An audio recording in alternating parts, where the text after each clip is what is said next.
It's apt that this film is honoring Thoreau, because he was a guy who said, I'm going to go connect, which means timelessness, for a long period of time until I can arrive there. Part of the challenge that I think we face at the beginning of the 21st century is to recognize that choices which separate us from nature ultimately serve neither nature nor ourselves. Now, E.O. Wilson at Harvard has coined the term biophilia, love of nature, love of life, that we have a built-in need to be affiliated with other species. That's what he says. And it makes a lot of biological sense. The people who study the human senses no longer talk about 5 senses. They talk about, conservatively, 10 senses and as many as 30 human senses. Dominion is not dominate. Dominion is stewardship. And all mainstream religions now are realizing that there's a mandate to take care of creation. Humanity's existence very much depends on the mercy of nature. Ultimately, we are part of nature, so we must respect nature. That's my view.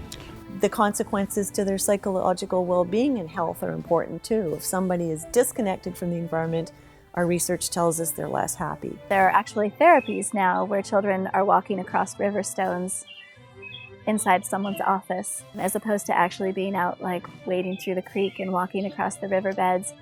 If we ask ourselves the question, well, how can we do what we're doing, not just in a way that doesn't degrade it further, but in a way that actually regenerates what we're doing? We're a very creative, intelligent species. It's how we employ that creativity and that intelligence that's going to be the true test of our value here on Earth.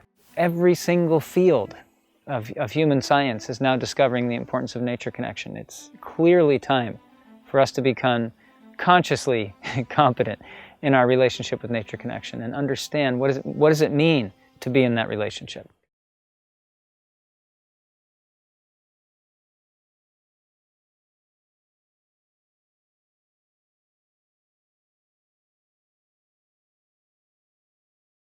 The impetus for this project started to take shape in 1986, when I was blessed to witness an event that was to become one of the most important influences in my life, and made me realize just how little I understand this world we call home. I was walking around Green Lake, the busiest park in Seattle, and there were hundreds of crows in a grove of trees that stood near the water's edge. I soon realized what was going on and sat down to enjoy the show.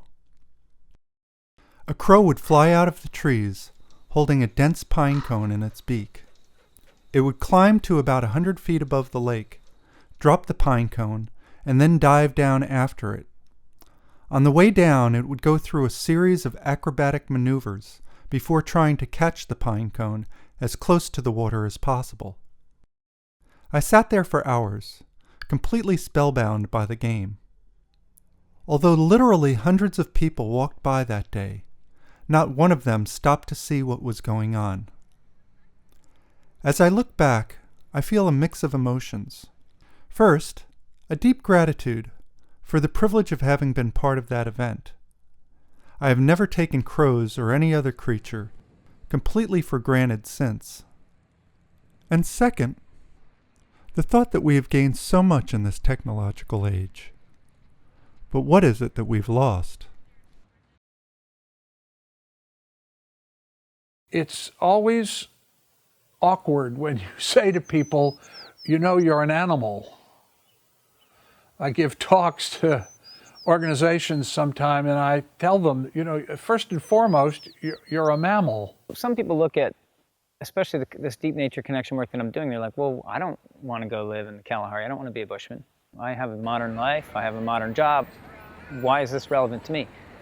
I would basically say that I think the reason it's relevant is because of how it optimizes you. So I've never had a modern person learn deep nature connection and become part of that experience who has said, give me my old unaware self back. I'm talking about people from Silicon Valley management companies to people who work on Wall Street, everywhere, all across demographics over the last 30 years. Nobody has ever said anything except that this has made me better at what I do. And they can't explain it. They're like, I don't know what it is, but I'm more me than I was before. I have more access to my own personal power, genius, creativity. I'm more aware of stuff before it happens. So I have an edge in a way over the other people within my field, because people see me as sort of almost clairvoyant. They'll say, I'll never admit that, but it's like I almost know things before they're going to happen. There's a certain sentience that comes from it. Who wouldn't benefit from that? The concept of mindfulness is that you are in touch with and aware of what's going on in the present moment in a very open and receptive way. So you're not judging, you're not selecting, you're allowing what is occurring to be experienced. So this is what mindfulness is about. And of course, people meditate to cultivate the capacity to be open and receptive. But nature brings us there without practice. Nature brings us into immediacy. So much of mindfulness is about being in this moment, but nature helps us be in this moment because it brings us right in touch with our senses, our movement, what's going on around us. And I think this is our natural human state. When we think about nature scenes a lot, we think about the visual aspect of them, but nature is really an immersive experience, and it has multiple aspects to it. It's the sounds, it's the feel, the sense of wind, the tactual things that are going on in nature. So when we think about immersion in nature, we really think of it as being multi-sensory, not just visual. Although visual tends to prime the memories of all of that richness of nature. My wife and I were going down the freeway and we started talking about the early research I saw on attention deficit disorder, and that just a little bit of contact with nature, walk through trees in an urban park, could lower the symptoms of attention deficit disorder.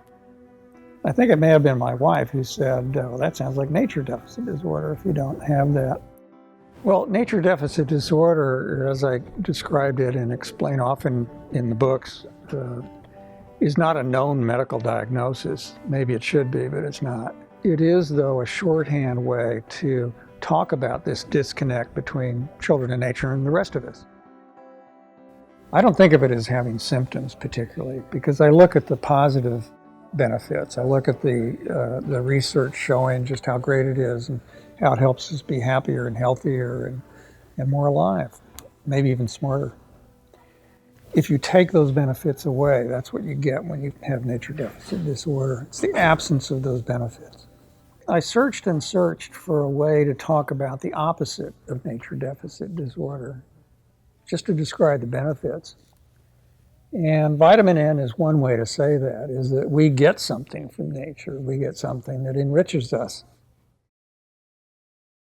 Part of the difficulty, I think, that has arisen in our culture, the Western culture, is that while science has given us great tools to quantify and objectify physical reality, it also gives us the sense that we are in charge of nature and that we dominate nature and that it's there as a kind of exploitable bank account for us.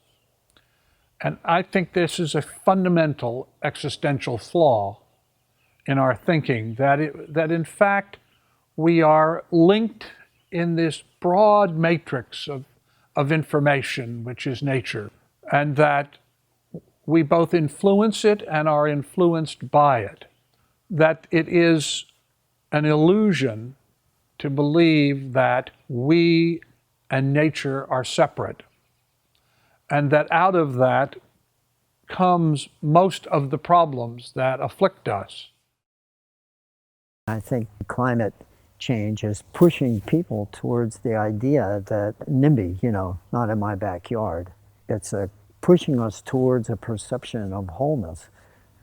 If you look at the Northern Hemisphere polar projection maps every day, projecting down to the North Pole, all the air masses, you can see that every part of the whole air masses of the Earth is connected to every other part. There is nothing that is separate.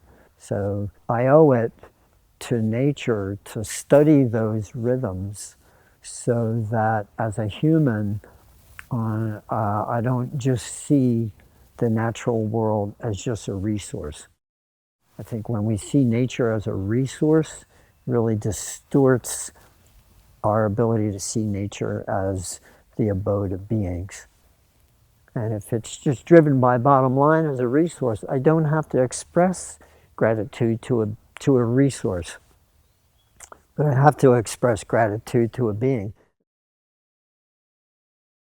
I think the reason it's important for us in the modern society especially to have a closer connection to nature has a lot to do with the ergonomics. What is a human body designed to do? If you optimize a human body's ergonomics, there's better performance. So that's one thing. Even if someone doesn't want to love a tree or a bird, there's always the argument, it optimizes who you are. You were designed for certain things. So connect to nature and that design kicks in. So what does that mean? I think it means creativity. I think it means poise. I think it means selfhood. I think it means personal power. Like I know who I am, I know why I am. There's something about nature that works out the gymnasium of human consciousness like nothing humans can invent. I love humanity. I love what humans make. I love to dance in the modern world, but there's nothing that humans have made that compares to what nature has done. I just know there's no comparison. Nature is absolutely superior for bringing out the best in us. Not to mention the fact that once we do switch on our connection, a deeper side of us emerges, a part that loves more deeply, that has deeper feelings for all things, a deeper sense of artisticness, in a sense. Nature opens up something in us that makes us more sensitive and more communicative with all that is. It just gives us more tools to exist. What I'd like to say about nature connection is that people mix up nature information with nature connection. So our society has a grand obsession, and I mean the modern, postmodern Western experience, has a grand obsession with information, not just because we're in the age of information. But there's 4 quadrants I figured out in studying people's relationship with nature. Now these are, my invention, I have to say, but the reason I invented them was to try to help people understand what is it that's unique about the process that we're bringing forward here. I think all people in the world, no matter whether they're indigenous, living their original way, or modern, we need nature information. We need to know that that's a tornado and that could hurt us. So, some nature information is crucial for life and death. So nature information is not, I'm not putting it down, it's essential, but it's a quadrant, it's not everything. Nature recreation is another quadrant, which is both nature information and nature recreation are both multi-billion-dollar industries, and they need no help from me. Nature information is everywhere. Nature recreation is everywhere. These are huge aspects of society, multi-billion-dollar industries. So walking a dog is nature recreation. Laying in the sun at the beach is nature recreation. Playing soccer, arguably, even under lights at night, is nature recreation. If you ask people why they do nature information, they'll tell you because they're curious and they like learning. If you ask people why they like nature recreation, they'll tell you because it feels good. Nature connection is yet another quadrant, and it requires an entirely different process. This process is completely undervalued in the postmodern experience. If you look at what causes nature connection, we call it vacation. Timelessness, no agenda, free play, just being out there and doing whatever you feel like doing when you feel like doing that. We used to call that recess in school, and now it's gone. It's not allowed anymore because information must lead. Even sports in the recreation department are being reduced, right? So we're emphasizing one quadrant. The 4th quadrant is the quadrant of predicted nature connection. Indigenous cultures need to know their children will be fully connected to nature. It's like that's their degree program, right? If I, as a parent or a grandparent, don't see my children arrive at a certain level of connectedness with enough information and enough understanding of the power that nature brings me, whether we call it recreation or not, I've failed as a parent because I'm dooming them. So when I'm with the Bushmen in the Kalahari and I watch how they interact with their children, I see the education that they're passing on has a different emphasis. They're ensuring connection. They're making sure connection happens. How are we going to effectively deliver deep nature connection? That means consistent, constant, regular, predictable outcome of nature connection. And that's what I'm focusing on right now. I think the most profound thing about the research is that it is catching on, that a dozen years ago there was very little. I mean, it was ignored, that science has pretty much ignored the impact of the natural environment on human development until fairly recently. And now in the last 5 years, it's mushroomed, and there's a lot more coming that I know of. Most of this is correlative research. It's not causal because nobody asked that question 30 years ago. So we don't have the 30-year longitudinal studies.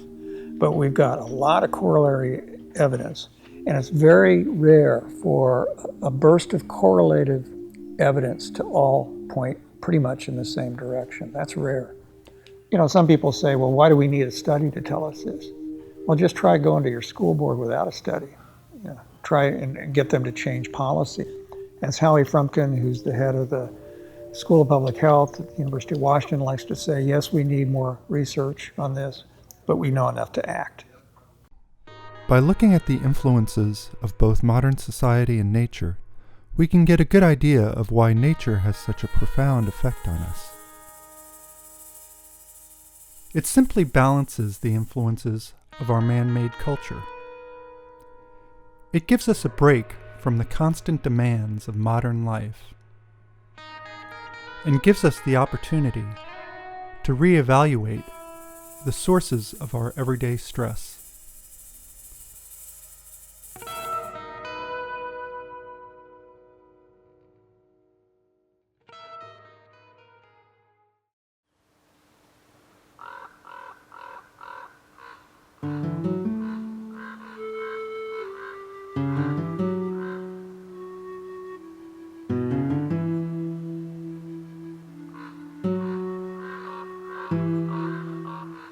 Why is there all this research on nature coming out right now? Why are we so interested in it scientifically?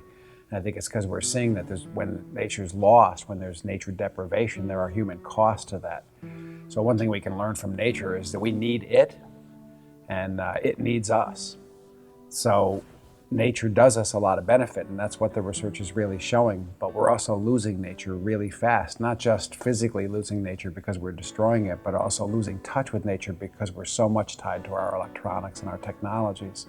So I think what nature has to teach us is to return to also what's natural to us, and that's to get outside, to see living things, to be around living things, and to care for them. People go into denial. Human beings don't like to change. And so if you say to people there's these problems and humans are causing them, here's what you have to do to change, and it's going to be uncomfortable, it's going to be inconvenient, it's going to be a burden.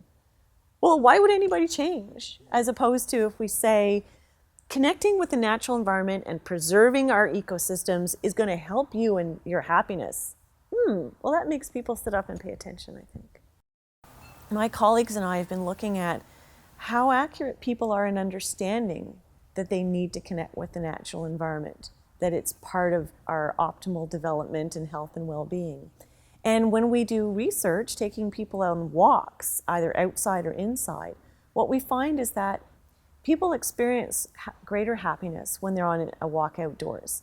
And these are brief walks, maybe 15 minutes through the campus environment, so with buildings around, similar to a city park. People expect that outdoor walk to feel good, but it's much better than they expect. So what we do is we ask people to predict how they're going to experience the walk, and then we ask them for their mood right after the walk. So there's really a gap in what people predict and what people experience, in that people underestimate the positive emotions that they get from a brief 15-minute walk through nearby nature.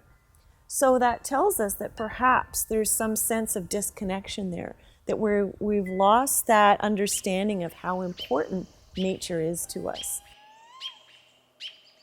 I do think another thing nature has to teach us is the value of slowing down. So we're in a very fast-paced society right now, and a very scheduled society in which most people feel pretty frenzied, pretty overscheduled, pretty structured in terms of their time, and that's draining and depleting to all of us. When we're out in nature, we tend to slow down. We tend to start paying attention to this moment. We tend to have a different attitude toward the world around us, and it's a healing attitude. And I think that's a really, really important gift nature gives us. So we try to do some studies where we expose people to scenes of nature as opposed to scenes of human artifact. And here was a surprising result for us, which is just being exposed to scenes of green living things had a positive impact on people's vitality. compared with them looking at, say, cityscapes that were equally interesting or other human artifacts that were interesting. So seeing living things in some way primes some experience of energy in people that we found pretty fascinating. And one thing we found is that when people are outdoors, they feel more autonomous or centered. They feel more like themselves. They feel more authentic and integrated. So these are a sense of, you have a better sense of yourself when you're around living things. And we've always found in our past research that when you're in an autonomous state, when you're feeling integrated, you do have more energy. So there may be some way in which nature helps us get centered and feel authentic and real. And another thing we found is that the impact on energy really only works if you are actually paying attention to nature. In other words, you have to be immersed in it. You have to see what's going on. If you walk outside and you've got your cell phone on and you're really attending only to the voice in your cell phone and you're not looking at nature, you're not going to get this effect. What we found is it's immersion in nature, the absorption in what's going on around you, the paying attention to the green and living things that increases your vitality and energy.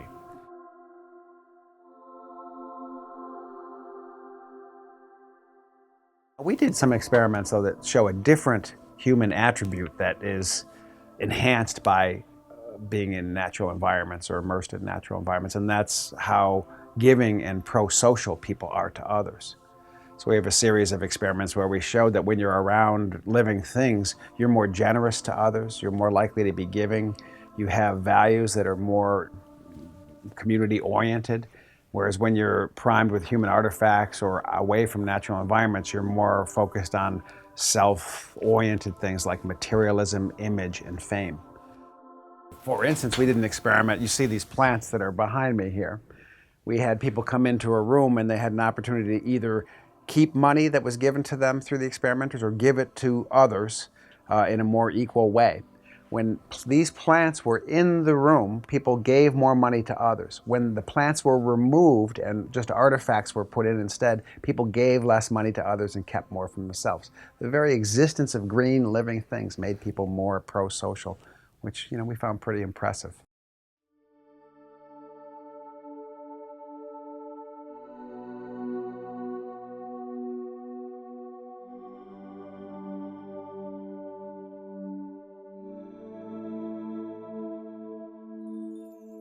Thoreau has had a profound influence on the world, and his writings have helped to alter the course of history.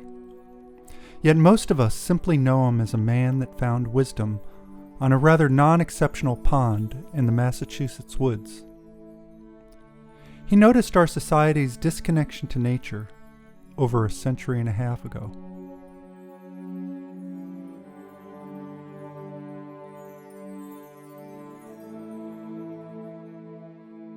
I think when you look at somebody like Thoreau, as opposed to, for instance, John Muir, who is more in the deep woods, more connected to nature and separate from society, Thoreau was immersed in both worlds. And I think that's part of what makes him special. He wrote in his journal once that he loves both nature and the post office. And he's part of both those worlds, and he's conscious that he's part of both those worlds.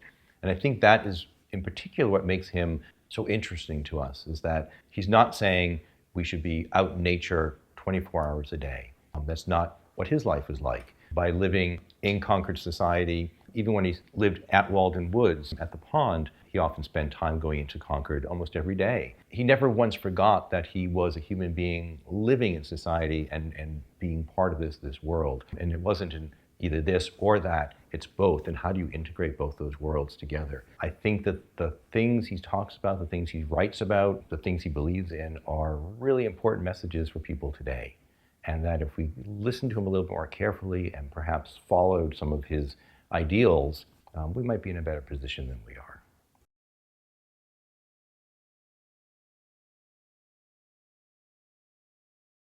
I think one of the main messages that Thoreau puts forth is the idea of simplicity, and that if we reduce what we need, and I don't mean just reduce the number of electronics we have or how many cars we have in our driveway, things like that, that's part of it, but even just the way we conduct our lives, to reduce it to something that is meaningful, to reduce it to a point where we can be proud of who we are and happy in the way we participate in things, in the government, in the society, in our families, in our lives, and not overcomplicate things. There's always been the question, how does Thoreau look at technology? When Thoreau was looking at something, let's say the railroad, he thought of the railroad as a tool. The railroad was something that could bring him from Concord, Massachusetts to Boston or Cambridge to go to the libraries. When he was growing up, farmers told time by the sun, that deep connection to nature. They knew basically what time of day it was by looking at where the sun was.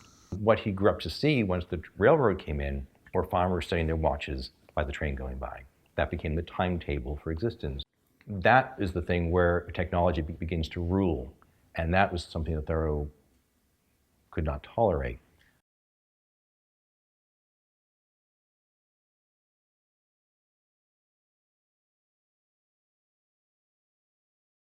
Thoreau would look at what something would cost him to either buy or to do. For instance, he wanted a spyglass, a telescope to look at birds in nature.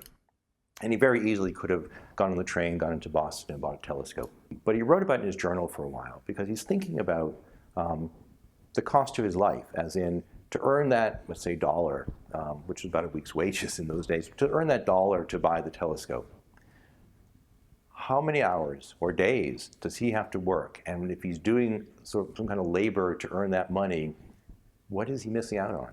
What part of life, what part of being out in nature, what part of experiencing life is he missing to earn that $1? And is it worth it or not worth it? And so he would often weigh those things. And in the end, for instance, with the telescope, he decided, yes, it's very important, and he went and bought this telescope, which is an extremely useful tool for the rest of his life. But it's that kind of very conscious, what is it going to cost me personally to do this, to buy this, to act in a certain way? And I think that's one of the greatest lessons you can take away from Thoreau. The time that he spent at Walden Pond was a time of reevaluation. What is important to me? What is necessary for my life? What do I want to do with my life so that when my life is over, I can feel proud or content or at least happy with the way I conducted my life? The lesson about Thoreau is that he was very deliberate and chose the path he went.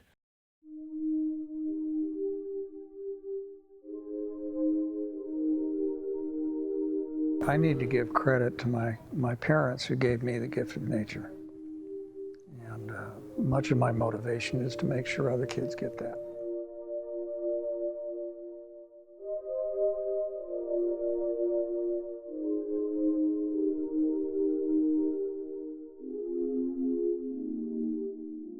People that live in poor conditions in housing projects, they might be living in a project or a set of buildings that has access to green space versus maybe more concrete surroundings. The people that have that green space near them, the landscaping, the children have better delay of gratification or self-control skills. There's wonderful research she does looking at how just the presence of trees increases community cohesion and trust and reduces interpersonal violence. So there's something important about experiencing nature at a young age. If we don't get exposed to nature at an early age, then it's likely that we're not going to feel comfortable with it. It's hard to think of a time when children have absolutely no connection with nature, but that's one of the realities that we're waking up to, is that there are children that have hardly any context for nature, that they live in such a built environment. A brief description of our school: it's nature immersion. The children are outdoors in all seasons, all types of weather throughout the year, connecting with our natural environment. And then when children are really in communion with their environment, they're also understanding something about themselves. We're bringing the academics, but we're bringing them through rhythm, just like the cycles of the seasons. We're bringing the social awareness. Their emotional and physical and spiritual development are equally important with their academic developments. There's really fine researchers doing some studies on how exposure to nature affects children's cognitive development. And they look at how children who experience kindergarten outdoors versus indoors, for example, have better opportunities for free creative play. So they're able to use their imagination more. So that leads to differences in cognitive development. We're just learning so much about brain development right now. And the neurological pathways that are formed in the brain that are actually the foundation for academic learning are formed first through physical movement and through sensory experiences. And we see that in the first 3 years of life, the most profound amount of learning and change occurs. And when you look at the small child between birth and age 3, no one is sitting them down and teaching them something. No one is telling them how to do things. They're moving, they're exploring, they're sensing, they're feeling. When you're climbing a tree, it's asymmetrical. And when you're on the playground, the structures are all exactly the same. It activates different parts of the brain. Nature trains us for complexity. And with that complexity, we're better able to problem solve, we're better able to have creative thinking processes. When you're walking across river stones, there's no one way to do it. When you're climbing a tree, there's no one way to do it. You have to problem solve, you have to think, you have to be in this moment to do that. And then the sense of accomplishment and agency that comes from that is, I think, a wonderful thing. And it's something kids don't get enough of in school. So when these kinds of exercises can be brought into school, it can be, in some ways, a good opposite to the non-agentic experience they have with so many of the assigned activities and structured activities. The changes that I've seen in the children over the course of a year are sometimes profound. Confidence is a big one. When you can navigate your natural environment, when you can move a big log from place to place, when you can find food to eat, that's really empowering. When you know how to make fire, when you know how to live on the face of the earth, there's empowerment in that. Their ease and their creativity increases as well. The way that the children learn to problem solve, the way that they learn to work together, because we're focusing just as much on the social development as anything else. And nature provides this perfect example of balance and harmony. There are children who come to us who don't function well in a typical classroom setting, whether it's because they've been given particular labels, ADD or ADHD or sensory integration dysfunction, children on the autism spectrum. When you put children in nature, it's therapeutic. It's not just therapeutic in the way that it makes us feel at ease. It's the sensory opportunities that are all around us. It's the sound of the birds, it's the wind, it's touching different textures, it's walking over the uneven ground. So we've had a lot of children come to us who have had different therapies and different practices to try to help them balance some of these issues. And it's made a huge difference for some children, just from feeling like they're always being told that they're wrong or that they're not doing things right, they need to sit still, to being able to explore, to be able to move, and to be learning at the same time. Between the bark and the wood? Yeah. They may be living there. We really want to be able to share with teachers and principals what is the value of getting children outside of the garden. Now, if you look at a school, most schools, there's a sizable percentage of a city is designated as school property. And there are vast fields and there's a lot of potential and opportunity for the kids to get outside. But that's a difficult thing to do, and for a number of reasons. One of the primary ones being that the teachers need to really focus on teaching the kids the material so they can test well, and it's a very much performance-based system. There have been studies that have shown that if children spend this many hours per week in a school garden, we can expect to see these kinds of outcomes. And if they spend this much more time, we can expect to see these outcomes. And those outcomes range. There's several categories that I understand to be fairly significant. There's academic achievement. The performance of the child in their academic pursuits is actually increased. They do better. They attend school more, whether or not the outdoor setting yields a healthier child or they just are more excited about school. They're attending school more. They're able to understand their material more, and that's testable. Healthy food habits are also a very large one. And so food choice, food recognition, that's a significant thing to teach and to provide learning experience for. And some of the research has shown that children, if they have the opportunity to not just learn what a vegetable is, but to actually plant it and harvest it, they're going to be much more likely to consume it in their lives. And so they can not only pick out things from a food line, but they actually have more interest in eating it. The third outcome is one that's oftentimes overlooked in the school setting because it's harder to test for, but it's youth development. And that's quite simply all the things, as they say, that you learned in kindergarten. How to share, how to be kind to others, taking the time to offer something to somebody because you know that they want to participate in the process, giving somebody the attention so that they have the reinforcement that what they're doing is valued by the adults in their life, because that's a big thing that's missing in a lot of cases. That youth development is something that being in nature, whether it's on a farm or a garden or in the forest, can help develop.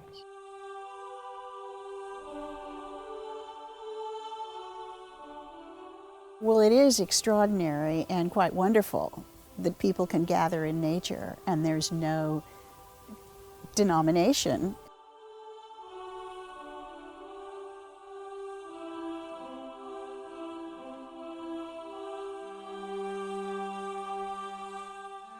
It's probably universal that when people are out in nature, they feel the closest to God, and that's certainly what happened to me. In fact, when you say to people, where is God in your life? They will often say, that experience happens when you're in nature. That sort of feeling of awe when you look over the edge of the Grand Canyon, or you're in a forest of redwood trees and you feel that sort of sense of internal joy that comes from a connection.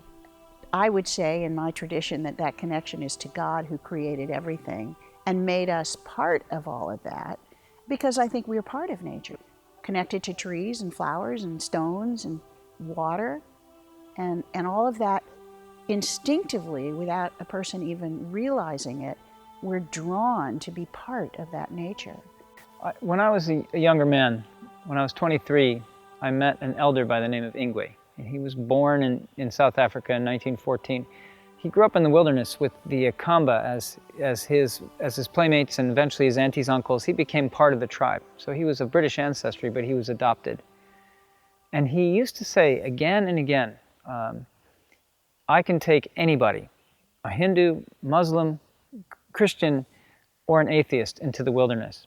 And he said, if they didn't believe in God, even though they practiced their religion, or if they were atheists and didn't believe in God, he said he guarantees that by the time he's done with them, helping build a connection with nature, they will discover some greater thing, that whatever they end up calling it, if they were a Christian, they'd be a better Christian. If they were a Muslim, they'd be a better Muslim. If they were a Hindu, they'd be a better Hindu.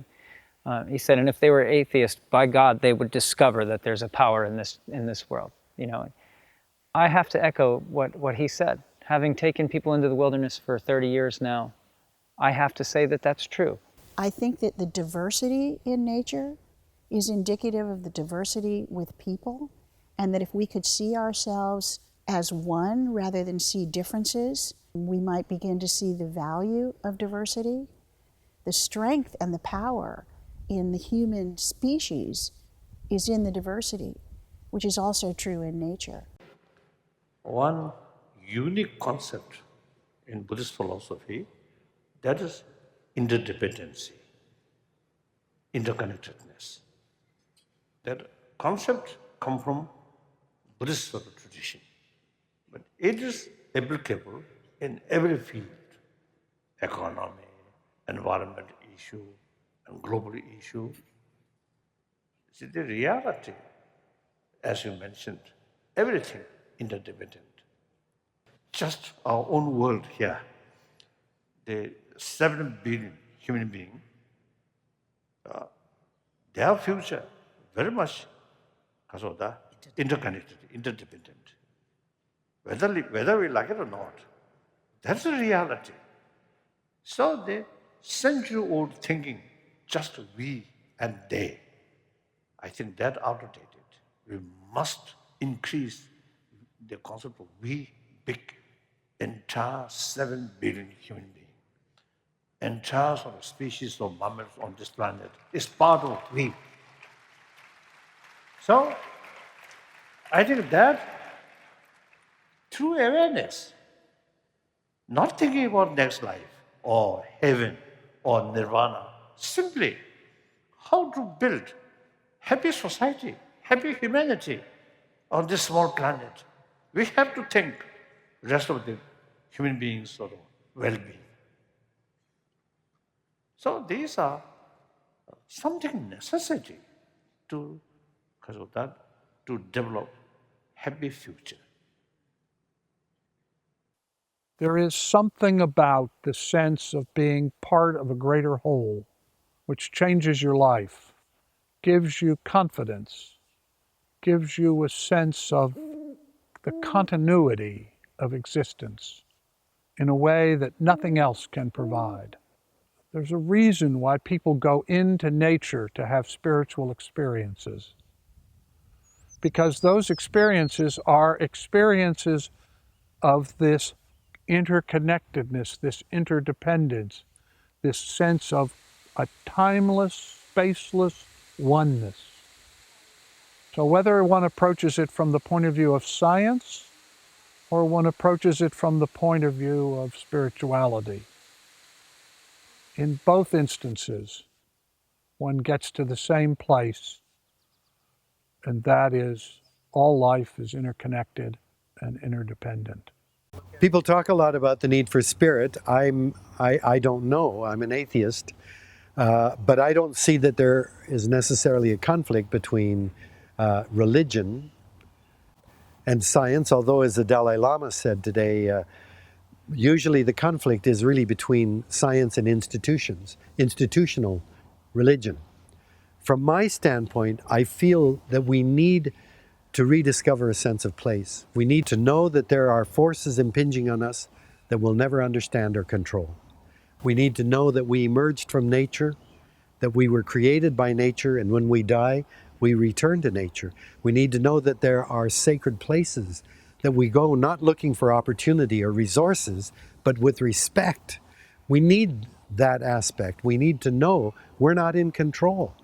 If that's spiritual, I don't know, but we certainly need to have ourselves in a different relationship with the rest of creation.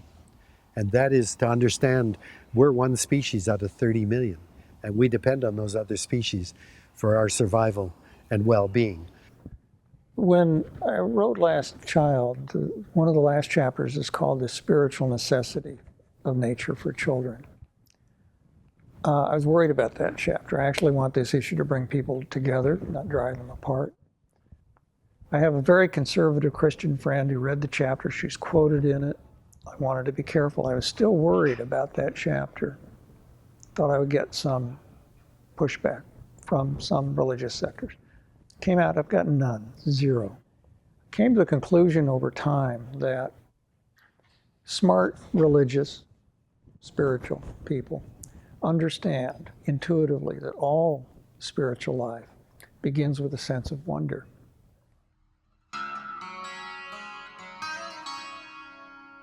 We've been assessing humanity for eons by our level of consciousness, and yet in our society, we really don't have the ability to have a serious conversation about consciousness and what role it plays in human development.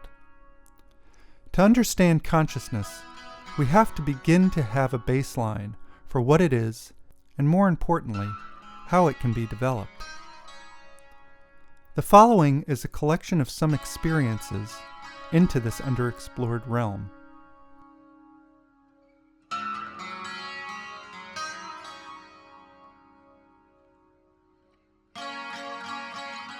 That's what nature helps us do, I think, is think both in a larger way, but in a more particular way. It really helps us see relationships that are often unseen in any other way. I think that being in nature and being aware in nature is a shortcut to kind of consciousness. You know, we have some of the skills of bats for echolocation.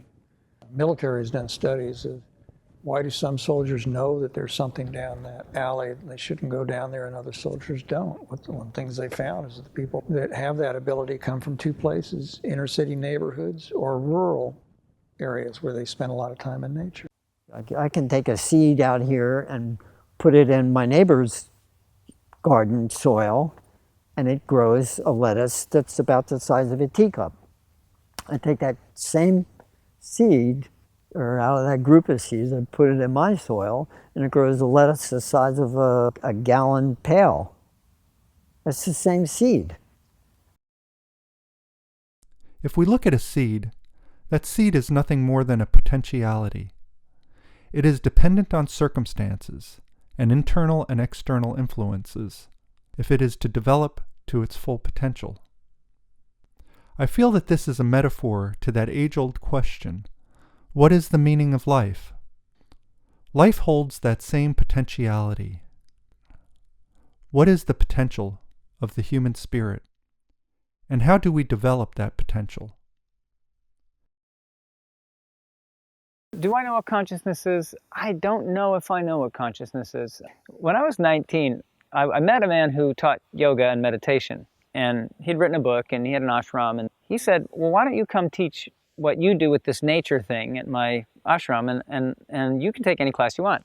And I said, okay, I'm game. This sounds interesting. So I came up there and did this thing. And I sat in a meditation class. So I sat there and I'm listening to what they're talking about, and I'm so confused because it sounds to me like what they're talking about is how do you get to that place where your mind is basically silent and you're sort of tuned into the essence or something, right? And I'm like, well, what is that? What do you mean? What are you guys talking about? I kept raising my hand and asking this question because I was confused. Like, what is this class that I'm in?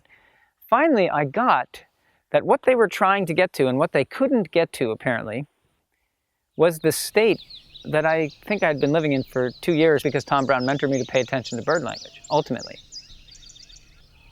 So I said, well, wait. And I described my experience. And they said, yes, that's it. And I said, why is that hard? I don't understand. And I wasn't being arrogant. I just was confused. So I didn't understand this concept of meditation. Well, you can be in nature and not be aware of it. You can be looking at a screen, and be all surrounded in it, immersed in it. You could be in water up to your knees, and be so focused on that screen that you're somewhere else, essentially. Whereas connecting to nature, you're not only aware of it, you're participating with the rest of nature. We are part of nature. This isn't something separate from us. We're already in nature. We now need to connect to it consciously. Consciousness is the thing that unites the viewer and the viewed. It's an act of uniting in awareness. So when we make a definition of it, that can't be it, because it's always changing between the two entities that are trying to assume consciousness. So that activity of the two entities, there's a mutuality of awareness. That's consciousness. To my understanding, the uniqueness of the human is the human has the freedom to become any level of consciousness. So awareness is a sensitivity that there is a difference in consciousness.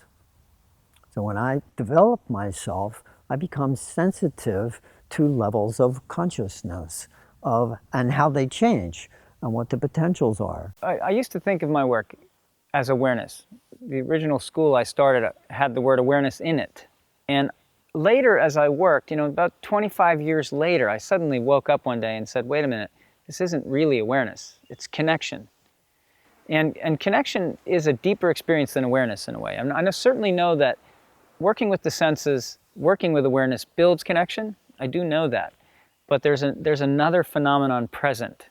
And that phenomenon that's present, I think the Bushmen really summed it up well with me when they explained that when I see a little bird, a thread forms between me and that little bird if it recognizes me, if I recognize it. Tomorrow, if I see that same bird again, the thread will get thicker. And the thread will eventually become a string, the string will become a cord, the cord will become a rope. And then he takes it to that next level by saying that's what we do as Bushmen. We make ropes with everything in nature and with each other as human beings, with the stars, with our ancestors, with the earth. And that sort of flipped a switch for me because it made me realize there is a consciousness in that connection. It's like the connection is a field. It exists with or without us. The birds have the connection with each other. We enter that field. There's a field dynamic going on there. And I think that we then get to access our own field in a different way. And the field seems to be in us and out of us at the same time. So it goes beyond the concept of awareness. Like, hey, John, yeah, that's sort of how we think about awareness. I recognize a pattern in the sound field. I'm going to turn and listen to it. But it's not that. It's acting in a different way with different principles. And it's much more fully immersive, and it has more impact on us than simply a sound hitting an eardrum, a brain reacting. Yes, it isn't just that. And I know this because having trained deep nature connection mentors for as long as I have, people invariably get to the point where they say, well, I heard the bird language, I turned and looked, then I spotted the bobcat, right? A year later they say, whisper to me on the side, because you're not allowed to talk about these things apparently, but they come over and they say to me, you know, I want to tell you something that happened today. This was really weird. I'm like, what was it? Well, this time I was out walking. I had a feeling, my body turned, and I looked. I didn't even know my body was going to turn. I looked right into the eyes of the bobcat. The moment I saw it, it crouched down out of nervousness. Then the bird language started. Before that, there was no bird language. You know, so what is that? You know, to me, that's field. There's some kind of field connection, and it's definitely part of who we are. We are living and swimming in that. You know, we're not separate from it. So I think consciousness is the source, and it is intellectually unknowable. It can be experienced, and most of the people who experience it, or my own experiences, are that it's perceived as a kind of non-judgmental acceptance and love. But the words are inadequate to the experience. It is a sense of ultimate belonging, I think, a sense of oneness. It's easy to say, but hard to understand. Awareness, I think, actually is more about our separateness. It has to do with our sense impressions and our sense of being objective to something, as opposed to being submerged in it or embedded in it. I was mentored for a number of years by an elder man who was deeply connected. He was called the holy man in his tradition. He was a great healer and a great wise man. But he used to say that we're not limited. He used to say you could take your mind and go anywhere you want. You could go inside the cell of a tree, he would say. You know, go way inside there and know anything you want to know about anything you want. It just mattered how curious you were, how passionate you were, and how much you really wanted to know. Because we were unlimited, he said. You guys think you're stuck in this body, he used to say, but if you want your ear to go around that corner and down, you can hear the stream, even though they say you can't from here. But I can send my mind over the hill and down into that valley and hear the stream. And I'll say one thing that was pretty spooky one time, because we were all tracking wolves in Idaho, and our routine was in the morning to get up in the early morning and send vehicles in all the directions, and they drive 20, 30, 40 miles on a circuit before breakfast with lights to see if any tracks were on the road. And he asked us, why are you guys doing that? You're wasting so much gas. We said, well, we have to find the wolves. He said, well, why don't you just ask me? I know where they are. We're like, what are you talking about? How could you know where they are? He said, well, you didn't ask me. My people grow up this way. This is how we understand things, you know. So we said, well, where are they then? So he told us. We went there, and that's where they were. It was pretty extraordinary. One of the easiest ways to deepen a connection with nature is through a garden.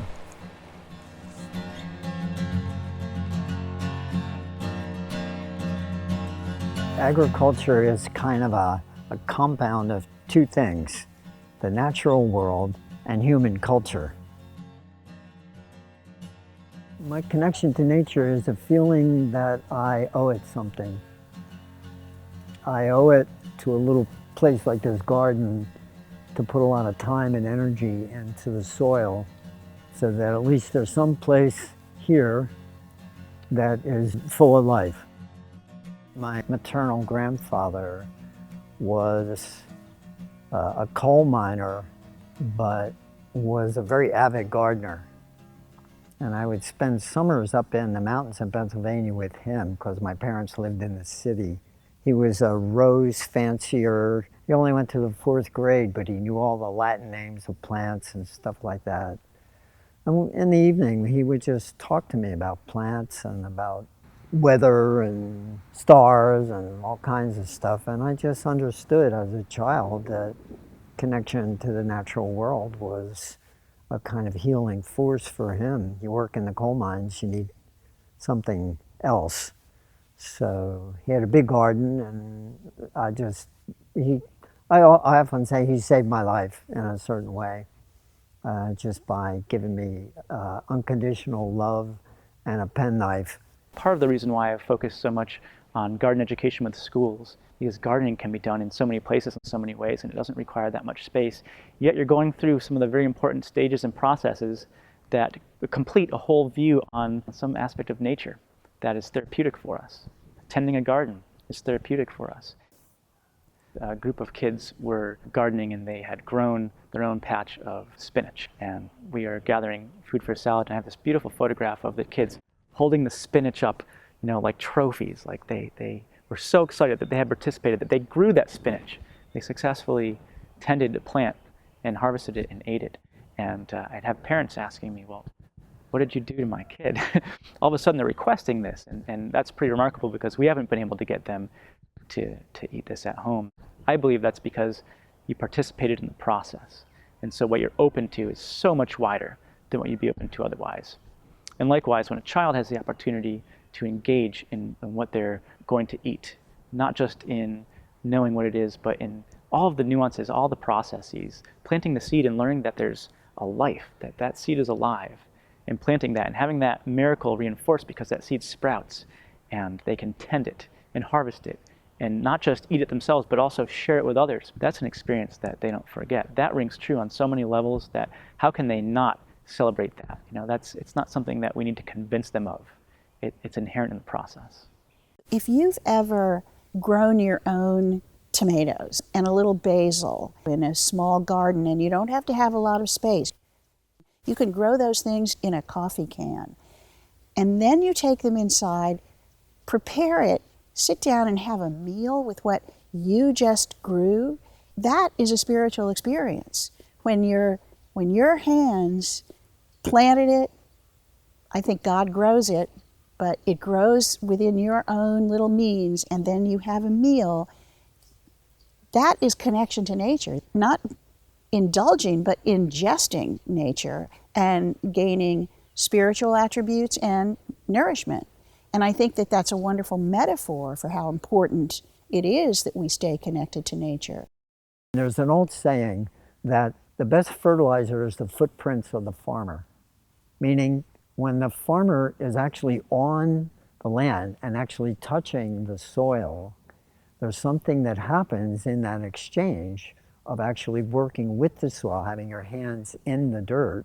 And that soil is actually a kind of, in the natural world, a kind of diaphragm between what's above and what's below. Well, if you're on a tractor 24/7, the only earth you touch is to pull some clod out of the tread or to spray off your combine or something at the end of the day, you know, or your rototiller. And it's more of a technical thing to be manipulated. And my experience of being in the garden is that the soil is not a technical thing to be manipulated. The soil has a kind of mind of how to allow that plant to take what it needs. So to me, soil is this vehicle whereby I get in contact with what's happening in the natural world.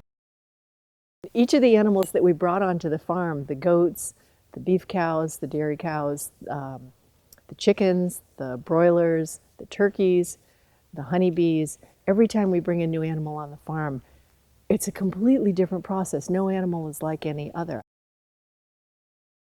You know, it isn't just how do you raise the animal, it's really how do you be present enough to listen to what that animal needs.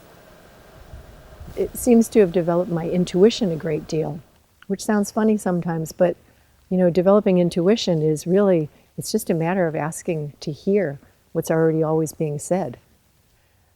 I think one of the things that I've learned from my childhood growing up is the importance of compassion.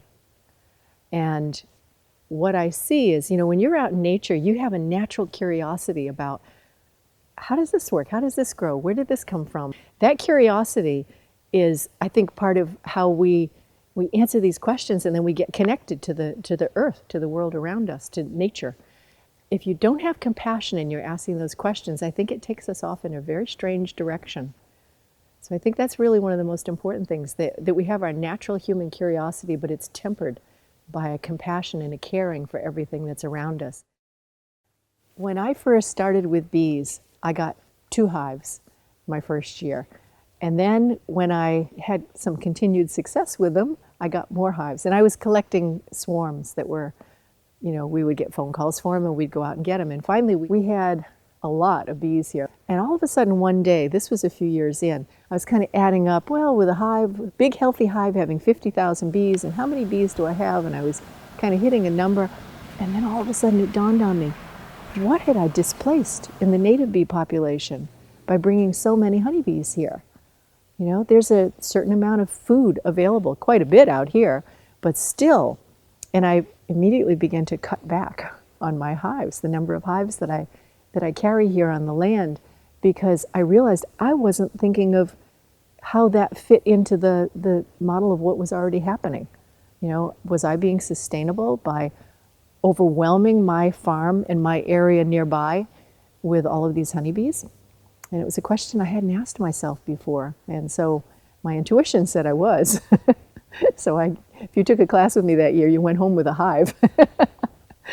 Now, my idea of how many bees can we carry on the land is if I see wide variety and lots of volume of everybody who already lived here before I brought my honeybees here.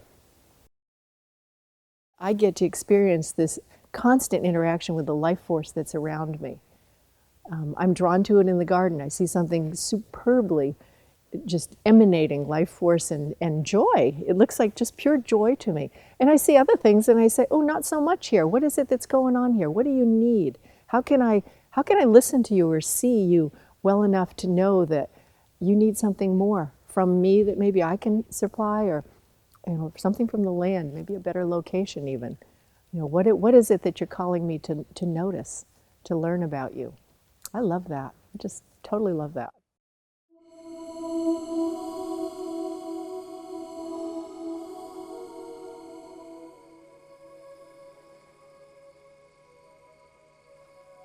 Richard Louv's book, The Nature Principle, really drives home how important nature connection is. He calls it vitamin N. I completely agree. I would say that the one thing that's missing is that we have to understand what is the dosage of vitamin N and what's the delivery system, because everybody needs that. And what does it really mean to deliver nature connection to this being called the human? The people who study the human senses no longer talk about 5 senses. They talk about, conservatively, 10 senses and as many as 30 human senses. We spend most of our day blocking out most of our senses. That, to me, is the very definition of being less alive, if we're spending all that energy blocking out our senses. Every now and then I would go out alone. I'm talking like 10 years old, go out alone and sit next to a creek, and I just sit down. Of course, all the frogs and everything alive would disappear even before I got there. And then I'd just sit real quietly and I'd wet my nose like this, because I'd read somewhere that Daniel Boone or somebody did that so he could smell more, so he could smell what was around him and things that might be dangerous. And I would do that, and I literally could smell better, and I would try to notice what it was. And then I would stay very still, and pretty soon, if it was a piece of water or a creek, up would come the frogs again, and the birds would come back. And I would think, I'm like Mowgli in the Jungle Book. I'm here, and I have all these friends. I think the most important practice a person can do today is one that they will do. Because I'm so worried about people who just don't have time. They have so many things distracting them, so if you add any complexity to a practice, it's pretty much over before it starts. So I would say doing things outside your front door or outside your back door. This would be very useful, very helpful. So we recommend to people a lot in our Nature Connection mentoring work, pick a spot in your yard, even if it's a lawn chair right outside your door where you know you're going to sit, especially if you have to talk on the phone or do work on your laptop or whatever. You can just step out the door and do it right there. And then begin to build relationships with the birds of your yard, with the squirrels of your yard. Get to know them as individuals, and then watch them, how they react to different people coming to visit. Watch how they react to different cats moving through the yard, different birds flying over. Get to know them as individuals and understand them and build that relationship. And that's an amazing thing to do. Practice all your senses at the same time while you're sitting there. 10, 15 minutes at a time. Our senses are like the rest of our body and mind. The more we exercise them, the more proficient they become. And there are a few simple practices that can help you get the most out of your time in nature. Paying attention to sound, or deep listening, has arguably the greatest impact on our ability to connect. It can give you eyes in the back of your head. To simply stop is a great way to connect with your surroundings and helps to get us out of our habitual routine. I often couple this with something called not doing, which is simply doing something different than you normally would. Not doing would be to turn around to see where you've come from, or take a different route. Maybe sit for a minute and notice the colors that are around you. This makes what you're doing a conscious act and brings you more into the moment. So much of this is simply stopping and looking and listening and feeling and, letting your senses remind you that you're alive among many living things.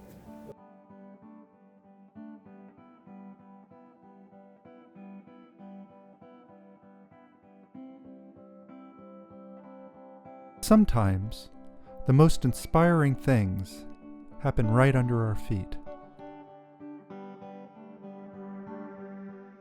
I think when we start noticing those little things in nature, we become part of the community. We become part of all those magical things that are happening around us. But if you really want to live and have your heart open and be awake to the world and what's going on around, then we need to notice it. I have young children right now, and I think watching them is really instructive. How they can just watch ants, how my little boy can just follow one ant and just see so much in an ant.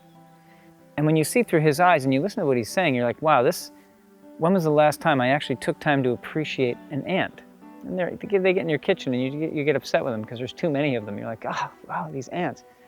But when you do take the time to look and notice the little things, it's just a single berry, to look at a berry, to appreciate a berry, to pick one and to hold it in your hand and then to roll it around in your palm and then just to say, wow, that's incredible. And nature does that to you in all scales, doesn't it? From the grandeur of the stars at night and what you imagine the universe to be, if you can, to the tiniest little thing, whether it's a quartz grain, from the beach sand that was on your clothes when you look at it. It's all extraordinary. One of my favorite simple expressions in nature is the patterns of beach sand.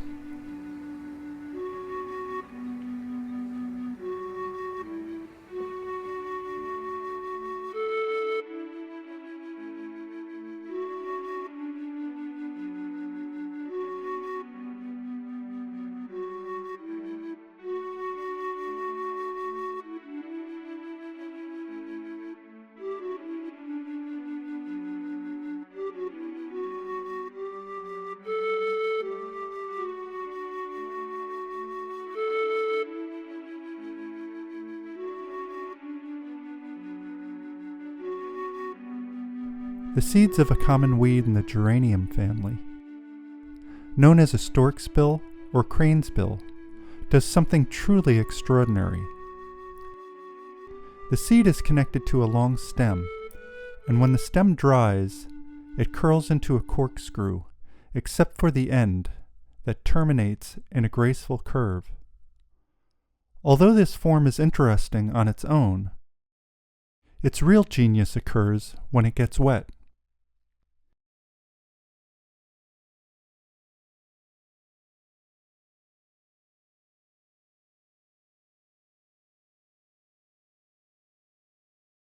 If the moisture isn't sufficient enough to drive the seed into the soil or deep enough into the soil, then it dries again. When it dries again, the stem recurls and can go through this process many times until the seed is planted, up to 1 inch deep. Every aspect of this seed is designed for this. The seed itself is covered with barbs that keeps it from pulling back out of the soil, and its tip is a chiseled point to help cut into the soil. The curled stem is covered with stiff hairs that help to lift the stem to angle the seed into the ground, while also acting as barbs to keep the seed anchored in the soil. The end of the stem that doesn't curl completely is also necessary, as it not only lifts the stem to angle the seed towards the earth, but the tip catches and holds fast to the soil.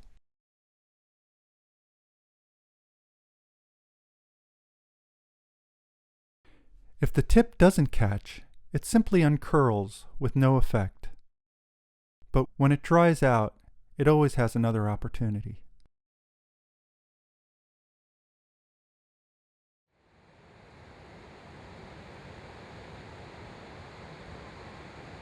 Water is a magical substance in all its forms.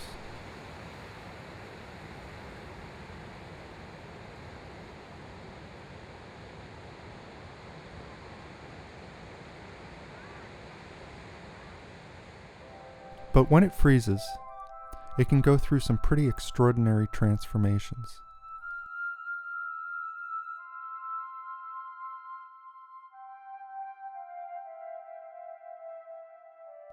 Every year, when the temperatures drop, another common weed, called a wingstem, goes through an amazing process. As the water in the stem freezes, the stem splits, and out pours forth fluffy ice fountains, known as frost flowers. They cover the ground by the thousands. Such beauty in such a simple event, and yet few take the time to notice.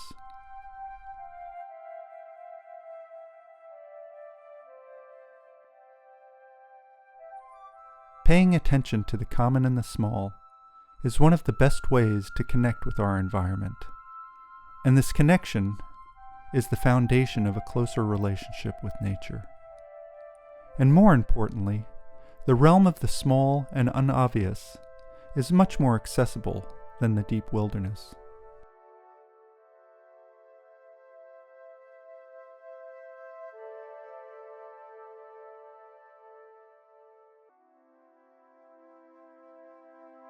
One of the things that I'm most concerned about now is what I think is our number one mental health issue, which is how we talk to our kids and how we talk to ourselves about the future. The number one fiction genre for young adults now is called dystopic fiction. It's about a post-apocalyptic future in which not even vampires are having a good time. I think that we are accepting those images of the future. If you scratch the surface and you ask people, what does the future look like? It looks a lot like Blade Runner or Mad Max. If we accept the dominance of those images, and I have nothing against dystopic fiction, 1984 was a good warning. It's the absence of another set of images of what the future could be. It could be a nature-rich future. It could be very different and better future, not just sustainable and not just energy efficient, not just sustainable in the sense of stasis, of just making it, just getting by. But it could be a nature-rich civilization, nature-rich houses, nature-rich schools, nature-rich cities. Well, as of 2008, more people in the world live in cities than in the countryside. First time in human history. Huge moment in human history. It goes largely unremarked. We went over that edge a long time ago in the United States, but now the whole world is urbanizing. That means one of two things. Either the human species will continue to lose whatever connection, daily connection it has with the natural world quickly, or it means the beginning of a new kind of city. I like door B. I like that option. There's some evidence that this is going to require a lot of change, because climate change is. It's going to require a different, better way of life. A lot of people think that means giving up. That means giving up a lot of stuff. That means giving up a quality of life, going backwards. I never say back to nature. I always say forward to nature.